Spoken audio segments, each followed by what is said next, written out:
All right. Yes, yes. We are back live again. All black, everything. Thank you, Sprite. Big drinks, many streams. Come on in, come on in, come on in. Tell a friend. All black, everything. We back.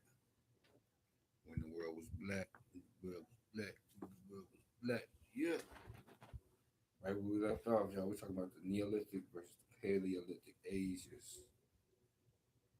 You heard about it in school. Very, you know, succinctly. But we're going at it from a different view, from a black perspective. And here we go. It continues the history of, excuse me, the ages of history, the Neolithic and the Paleolithic ages.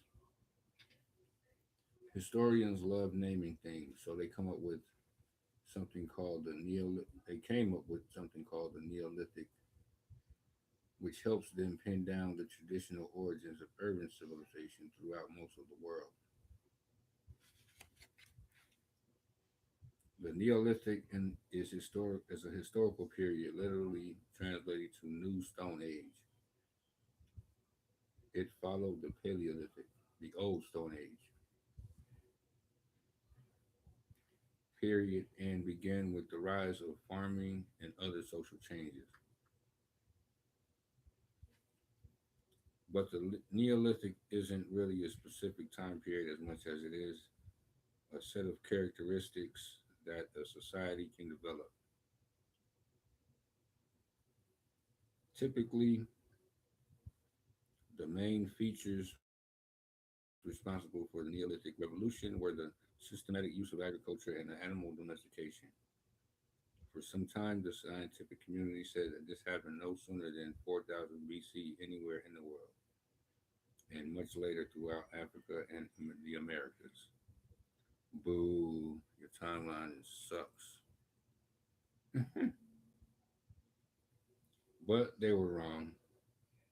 Researchers later found Neolithic culture appearing in the Near East region known as the Fertile Crescent by 10,000 BC, and from there spreading eastward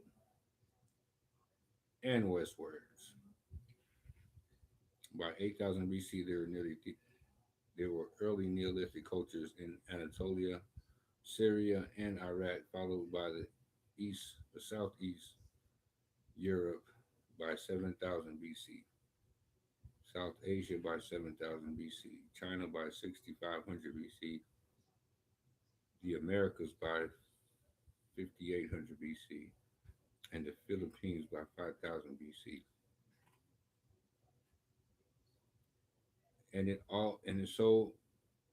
appears that all of these scientific and cultural advances of the Neolithic period were introduced for the first time no more than 12,000 years ago. This is the story well explored in part two. Neolithic ideas before the Neolithic age. But guess what? All of these innovations can be found in somewhat more organic form long before 12,000 years ago. I'm talking about 100,000 years ago. Dozens of locations throughout the world present evidence of agriculture, animal domestication, urbanization, and written language long before the dates above. Some Asian sites, for example, show clear signs of agriculture knowledge over 20,000 years ago. Others in Africa are even older. This reminds us that we didn't suddenly discover civilization and became civilized. We must have had this knowledge for a long time and began using it to the point where it became institutionalized much later in our history when circumstances demanded it. So, the developments of the Neolithic age don't constitute progress as much as historians have led us to think. They told us that their human society is civilized once it is urbanized, beginning with the transition from natural substances, i.e., nomadic groups thriving off of hunter gathering or foraging cultures. The urban societies sedentary lifestyles sustained by plant and animal domestication, civilized until we learn how to sit down or settle and do our work agriculture. If anything, the Neolithic doesn't represent the rise of civilization as much as it does the rise of urbanization.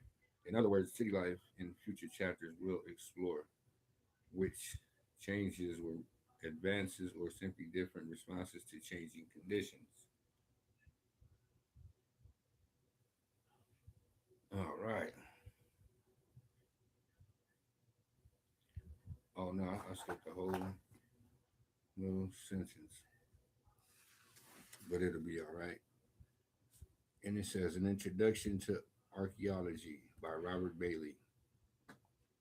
Archaeology is basically the study of the past based on what we've dug up out of the ground. Of course, it is not as simple as finding something in the dirt and making a claim because archaeologists have to be able to date it, analyze it, connect it to other factors, and then explain it, usually in some sort of scientific publication. Archaeology has given us a lot of insight into the distant past, especially for the time before written records, which is basically 99% of the past. Archaeology comes from archeos, excuse me, meaning ancient. The logia means the study of. It is, excuse me, is the scientific discipline which studies ancient cultures and societies primarily by recovering, examining, and interpreting remaining material evidence such as artifacts, tools, graves, pottery, and other remnants they may find useful. Exploration of past societies and cultures has always been of great fascination to people and continues to grow in popularity. The Rosetta Stone and Dead Sea Scrolls are popular examples of archaeological discoveries of great significance. Archaeological findings such as these help us to learn more about things like human evolution, culture, cultural history, and technological advancements. It's more based on interpretation and cross comparison than hypothesis making and experimentation. When we look at archaeology at its core, it's basically digging up remains of generations long gone, something that's been going on for thousands of years and probably longer. We know the ancient Egyptians dug into their past as evidence during New Kingdom Egypt when pharaohs excavated and reconstructed the Great Sphinx. Another example is the Babylon princess Enia Gali's collection of artifacts housed in a palace at least 25,000 years old. Excuse me, 2,500 years old. This collection may have been the world's oldest museum. When we consider these examples, the fundamentals of archaeology have been practiced for a while before they were accepted and established as a scientific discipline by Western society. This time for the purpose of studying the black and the brown civilization builders who came before them.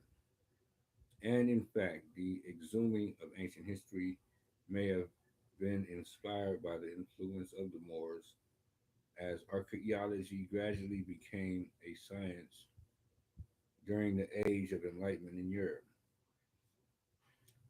The techniques and methodology of modern archaeology were primarily established through the work of three scholars: Heinrich Schleiman, excuse me, Lane Fox Pitt Rivers, and William Linder Petrie.